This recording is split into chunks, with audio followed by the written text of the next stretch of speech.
forever, and tonight the question being asked is what caused the 7-alarm fire that wiped out the historic fairgrounds? Stephanie Regal reports on the aftermath of the fire and what it will mean for the future of the track.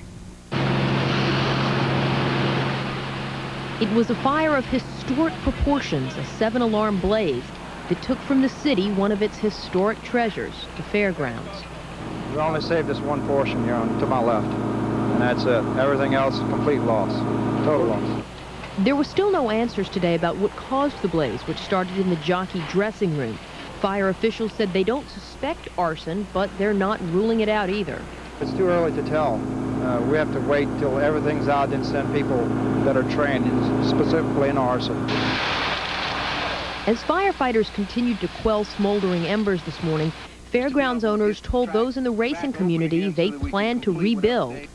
We're going to lose a few days, but I think in the long term, we can look back on this day and say this was a rebirth of the fairgrounds. As horrible as the damage from this fire is, fairgrounds officials are optimistic they can have the track at least partially reopened for business by January 5th. They hope to do that by cleaning away the debris and setting up a makeshift grandstand using tents and portable equipment courtesy of Jazz Fest producer Quint Davis.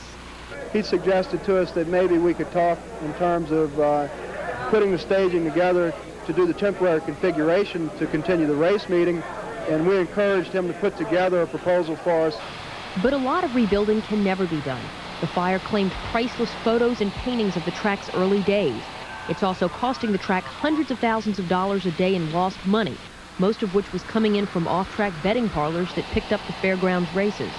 We had 75 locations that were betting into races here at the fairgrounds from across the country, even internationally down in the Caribbean, in Trinidad and Jamaica. But more than the monetary loss, which totals somewhere in the millions, the fire did away with a local institution and a way of life for thousands. Stephanie Regal, Channel 4, Eyewitness News.